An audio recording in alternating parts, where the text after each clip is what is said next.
Vamos a hablar ahora de hígado y de las vías biliares. Aquí vamos a hacer rapidito y con eso ya vamos a estar terminando la clase de hoy.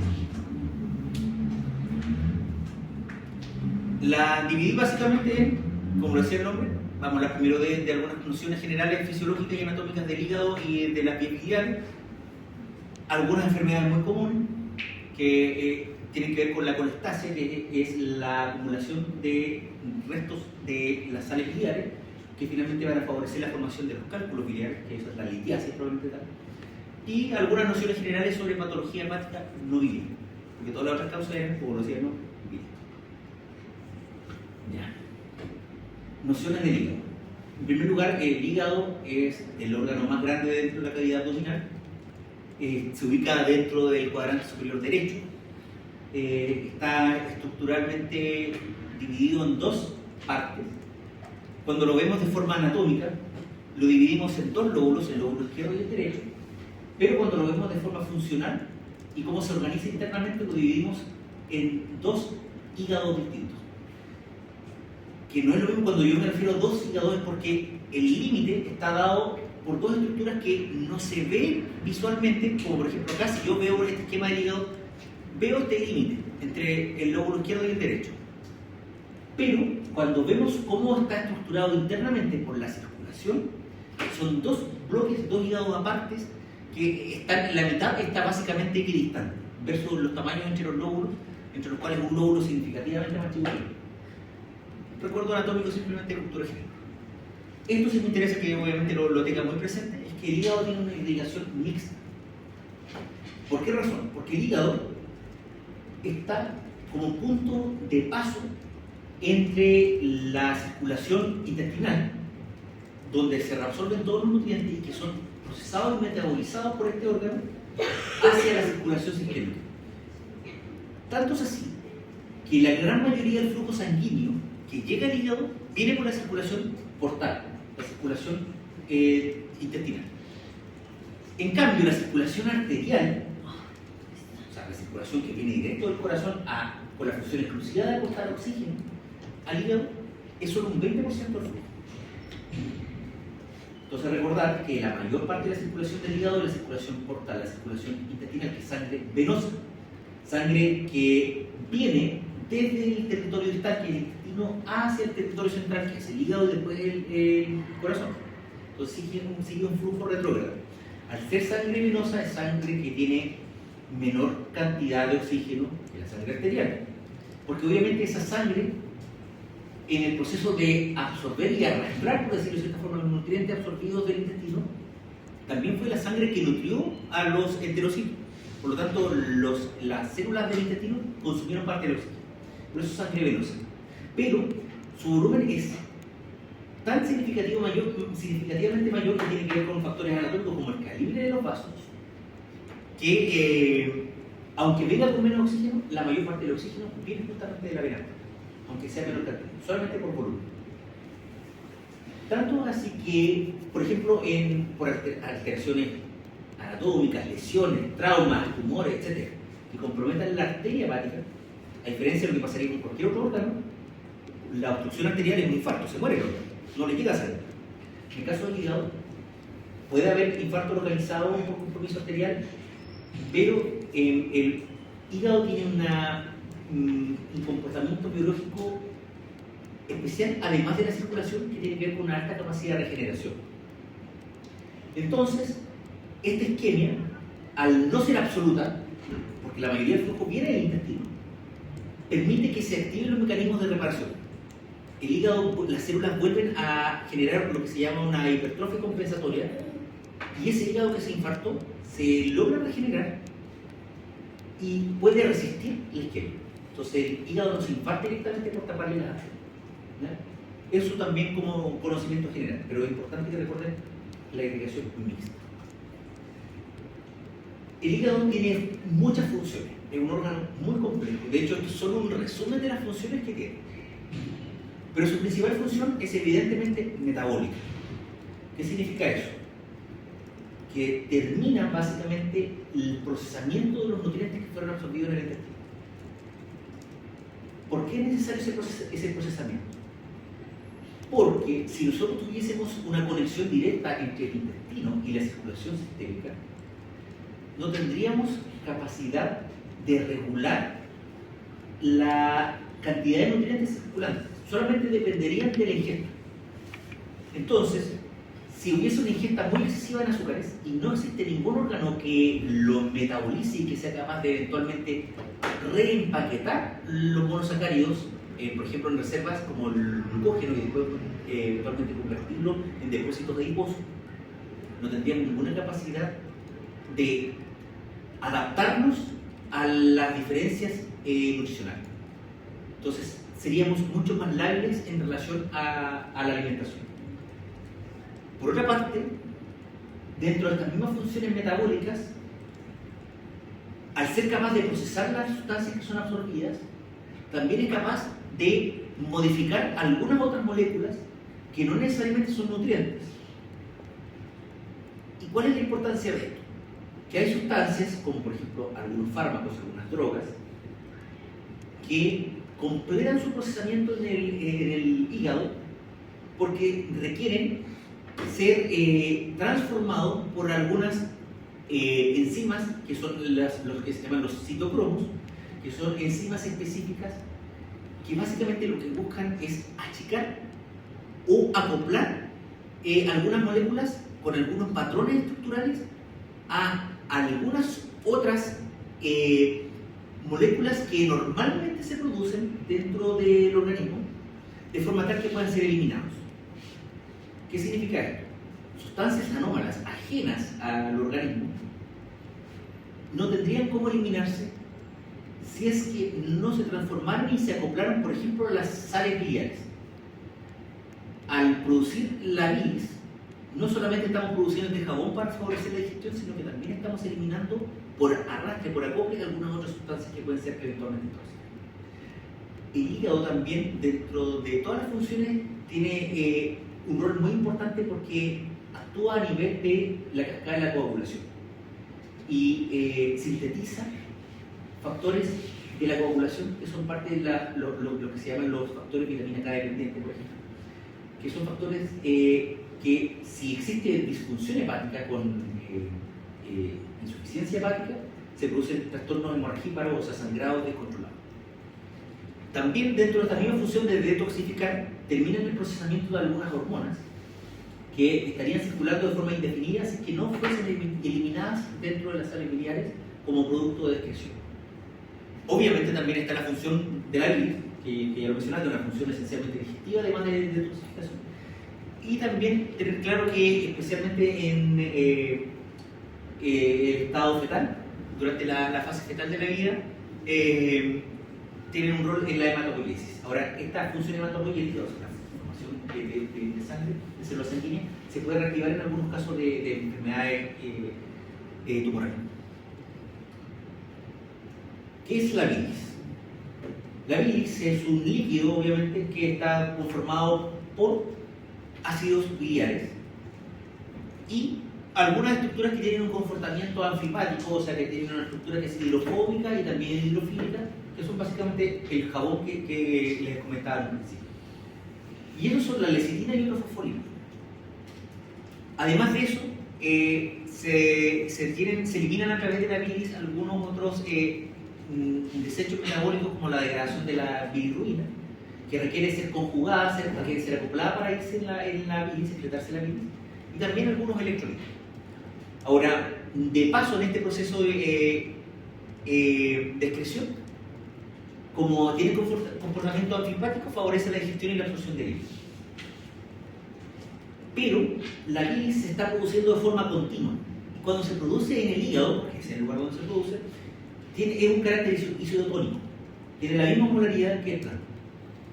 Pero cuando se produce una excreción intermitente al tubo digestivo, producto de la regulación hormonal, como por ejemplo la colecitoquinina, la bilis se empieza a deshidratar, se empieza a concentrar. Al estar retenida dentro del tracto biliar y dentro de la vesícula biliar, se reabsorbe agua de forma activa y la bilis pasa a ser una sustancia más concentrada, más espesa. Y de hecho, de forma tal que la bilis normal es una sustancia muy viscosa, prácticamente como la consistencia de un jabón líquido en cuanto a la viscosidad, a la textura. En cambio, la bilis que sale directamente del hígado, si uno extirpa, por ejemplo, la vesícula biliar, es literalmente agua, fluyendo continuamente con un pigmento de un color verde que es básicamente la bilirrubina.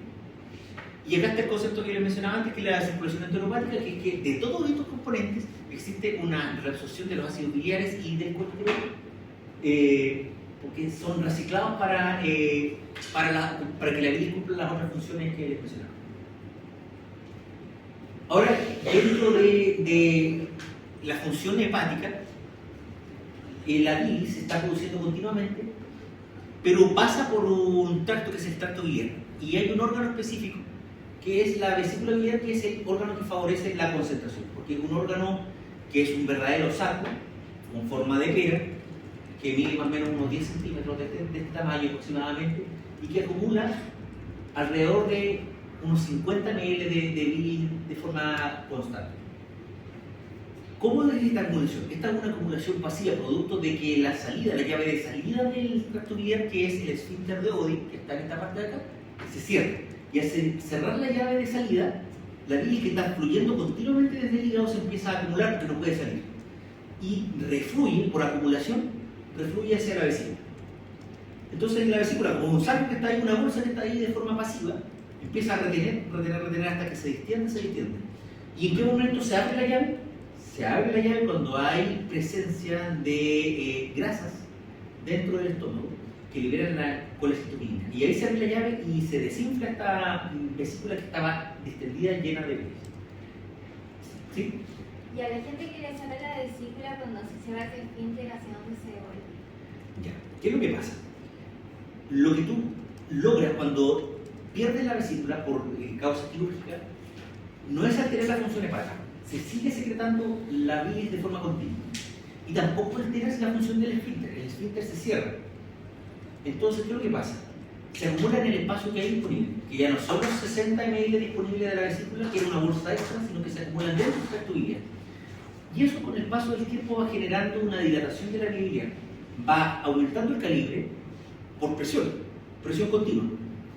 Y esa presión hace que la vía biliar, que tiene un calibre normal de hasta 6 milímetros, empieza a crecer con el paso del tiempo y puede alcanzar un tamaño de hasta más o menos 10 milímetros engrosado. Entonces se dilata completa toda la cañería y se dilata tanto la vía biliar extrahepática como la vía biliar intrahepática. Entonces se nota eso al realizar una ecografía a una persona que se operó de la vesícula, se nota que los espacios de la vía biliar están dilatados. Ahora, en algunos casos se requiere un procedimiento adicional a la extirpación de la vesícula, que es un procedimiento endoscópico, cuando producto de esta dilatación de la vía biliar se acumula bilis en forma tal que favorece igual la formación de cálculo. La razón para extirpar la vesícula era la formación de cálculo. Si el tracto biliar crece tanto, básicamente se está formando una pseudovesícula, solamente por el tamaño que aumenta, que crece. Entonces se puede empezar a formar cálculos en ese caso. Y ahí el tratamiento es ir a abrir la llave de forma permanente y se hace una esfinterotomía, que se hace con una endoscopía. Entonces con la endoscopía se observa este esfínter y se corta. Y eso hace que ya no se logre cerrar y el flujo es continuo hacia el intestino. Entonces eso es el paso final si es que la vía biliar se dilata de forma superior. Ahora, ¿cuántas personas forman cálculos dentro del tracto biliar? Muy poco, pero no es raro. No es raro que eso suceda. ¿Qué alteraciones produce cuando hay secreción continua de bilis al intestino? Simplemente que aumenta la cantidad de agua que se está perdiendo. Recuerden que la producción total hepática era 1,5 litros de bilis, pero ese 1,5 litros se concentra. Y piensen que la vesícula tenía una capacidad de unos 60 ml. No quiere decir que solamente se producen 60 ml, sino que se produce un reflujo y después se liberan esos 60 ml, se vacían cuando se distienden. Pero si está abierta de forma continua la llave, producto de haber alterado el esfínter, ese litro y medio no se reabsorbe el agua. Entonces, usualmente, la otra alteración de las personas que se operan de la vesícula, aunque no produce problemas mayores a la calidad de vida, en algunos casos algunas personas tienen deposiciones de consistencia más blanda. Pero eso lo notan al año, los 2 años, o bien cuando se hacen la esfinterotomía. Eso es como la alteración que produce. Alteraciones en la absorción de las grasas, no necesariamente, porque eso no depende tanto de la concentración, sino que eso depende de la presencia de las sales biliares, que son las que van a emulsificar y de los fosfolípidos que van a emulsificar la grasa. Eso era el repaso fisiológico. Ahora, esto cuando está alterado, que es la fisiopatología. ¿Qué es la colestasia? La colestasia es cuando básicamente se detiene la secreción hepática, biliar. Como la bilis no solamente es un líquido digestivo, sino que también es un líquido que tiene una función de eliminación de toxinas,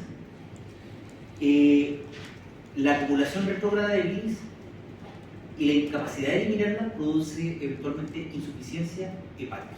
Puede llegar a dañar el hígado. Se requiere estar eliminando bilis continuamente. Asimismo, lo otro que es esperable de la colestasia es que se empiecen a decantar los solutos que componen la bilis, y eso favorece la formación de cálculos, que ese es el proceso siguiente, que es la litiasis biliar. Entonces, ¿qué mecanismos pueden determinar la colestasia? El primer mecanismo es simplemente la obstrucción, que hay un tapón en la vía biliar. Eso puede ser por un cálculo, por un tumor, por una lesión traumática, pero en algunos casos existen alteraciones en la célula hepática que no es capaz de secretar y eliminar hacia el tracto biliar y produce una acumulación intracelular. Y eso se llama la colestasia hepatocelular. Y eso usualmente es por causa genética. Y ahí existe un cuadro que se llama la cirrosis biliar primaria, que es justamente por causa genética en la cual no se produce una excreción adecuada. Y eso también es determinante de daño hepático, insuficiencia hepática, cirrosis y eventualmente la muerte. Y requieren en algunos casos trasplante. Ahora, cuando hablamos esencialmente de causas que son de carácter obstructivo, tenemos que pensar enseguida en los cálculos biliares, la formación de esta verdadera piedra, de estas concreciones que se llaman derivado de una formación, de una consistencia anómala de la bilis. Y esto tiene que ver con un desbalance entre algunos factores normales de la bilis, que puede ser por un aumento del colesterol, por un aumento de la lecitina, que es un emulsificante, o por una disminución de los ácidos biliares. Esto, lamentablemente, se lo tienen que demonizar los mecanismos: aumento del colesterol, disminución de los ácidos biliares, aumento de la lecitina. ¿Ya? Porque esos son los mecanismos que van a distorsionar la concentración normal de la bilis.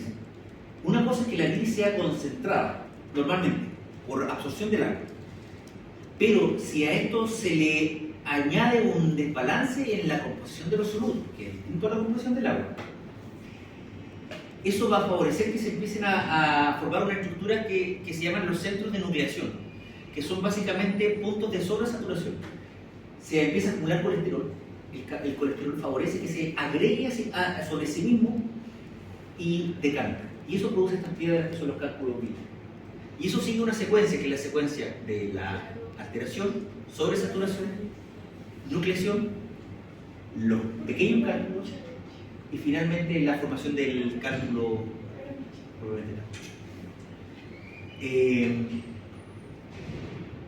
factores de riesgo para generar litiasis biliar: la edad, el sexo femenino, que se cree asociado a factores más que nada hormonales, también algunos factores étnicos y genéticos. De hecho, hay algunas poblaciones específicas en el mundo que tienen una tasa muy alta de litiasis biliar, dentro de las cuales destaca, pero de forma abismal, Chile. En primer lugar, Chile y Japón tienen tasas altísimas de litiasis biliar. Al igual que les había mencionado antes que Chile destacaba, por ejemplo, antes del cáncer gástrico, también por algún factor genético desconocido. No se sabe qué alteración metabólica sucede dentro de algunas etnias, específicamente etnias de origen americano, y particularmente la etnia mapuche está muy asociada a un incremento de la formación de cálculos. Entonces la prevalencia en Chile es altísima de cálculos biliares, más que en todo el mundo. La obesidad y, por otra parte, la baja rápida de peso. Suena como contrario, pero claro, la obesidad aumenta el colesterol. Y cuando se produce una baja rápida de peso o se produce un ayuno prolongado, se produce una alteración rápida de la composición de los ácidos biliares dentro de la vida.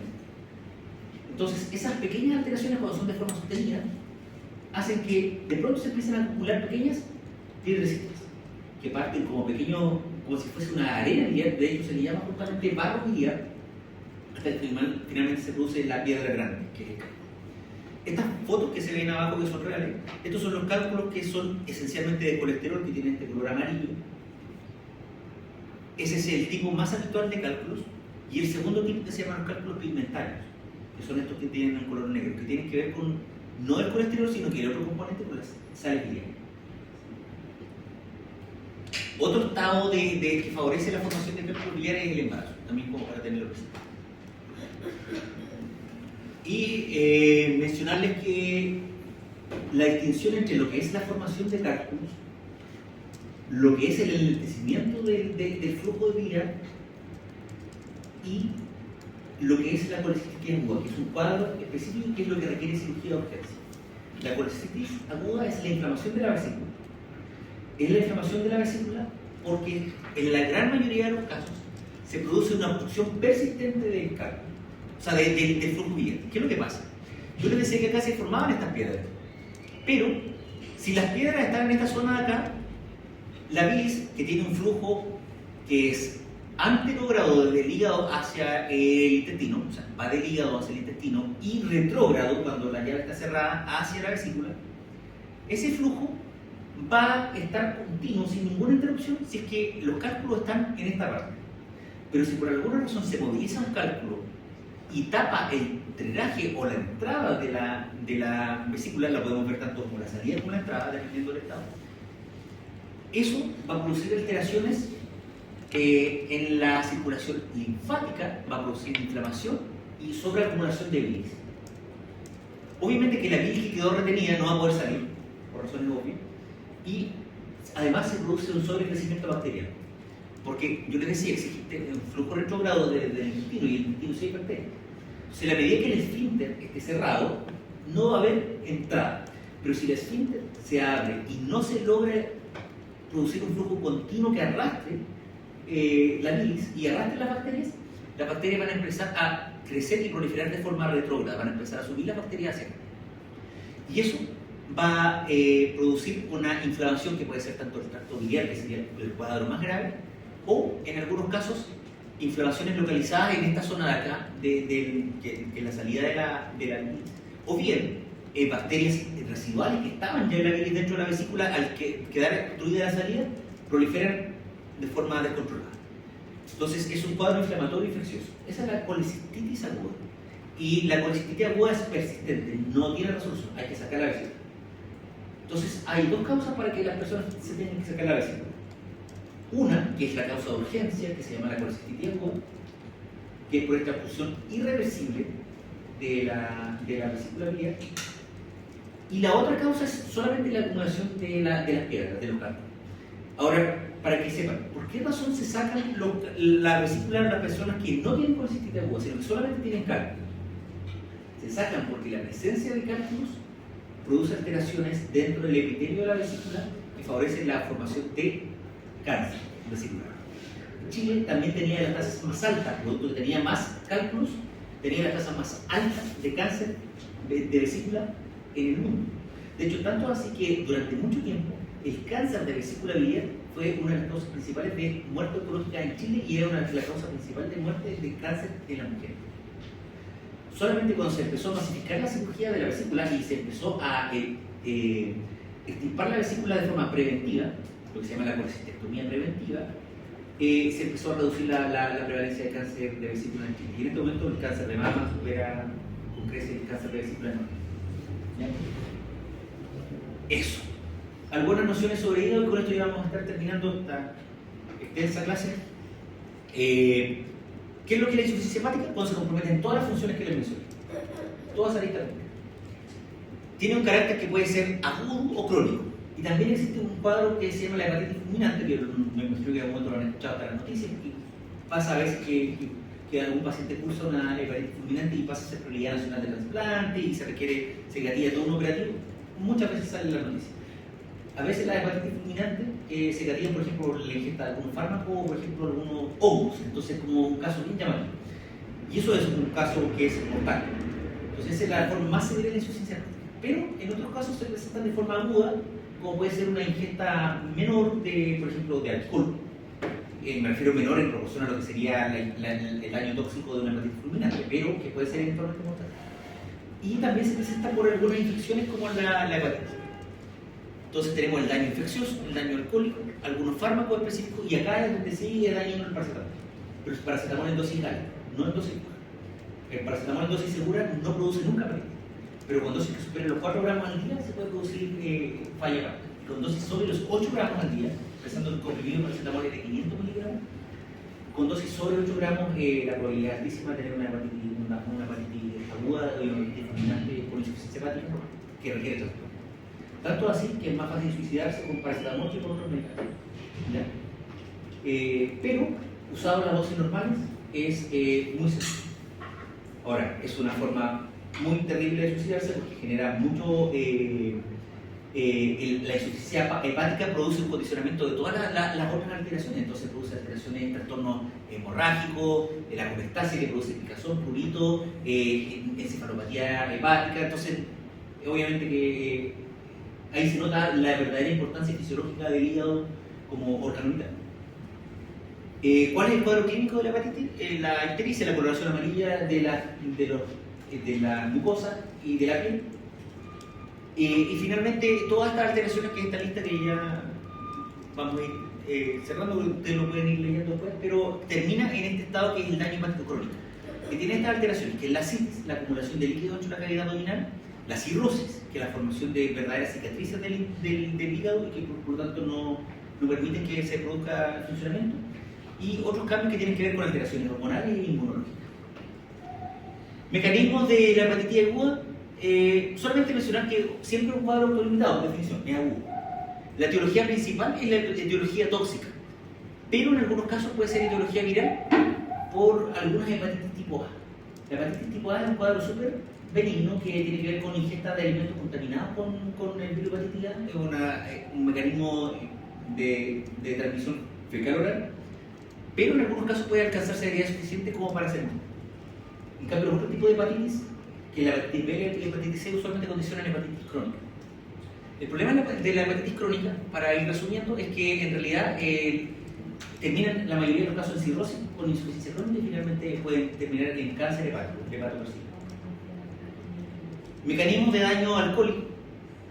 Básicamente el alcohol es un tóxico directo, tanto como alcohol como por acumulación del detrito que es el acetaldehído.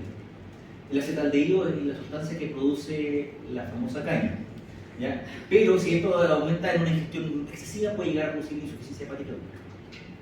Esta es una imagen de lo que es la citis. Acá hay algunas señales como por ejemplo la gran dilatación por acumulación de líquido, la dilatación de las venas por la circulación portal y bueno, obviamente no se ve, pero la cirrosis, que es este estado terminal. Y el hepatocarcinoma, mencionar simplemente que es un cáncer frecuente a nivel mundial, es la tercera causa de mortalidad oncológica, pero en Chile no es tan frecuente, ocupa el sexto o séptimo lugar en Chile, pero a nivel mundial es muy importante. Y que es el estado terminal de la enfermedad hepática, en la gran mayoría de los casos. Entonces, la importancia de tratar a tiempo la progresión y que los pacientes que tienen algunas de estas conductas de riesgo es básicamente derivarlas para ser tratados y evitar el cáncer. Y tienen un muy mal pronóstico, es un cáncer altamente letal y que el único tratamiento eventualmente curativo puede ser la resección de algún tumor masogénico o el trasplante, lo cual es intervenido.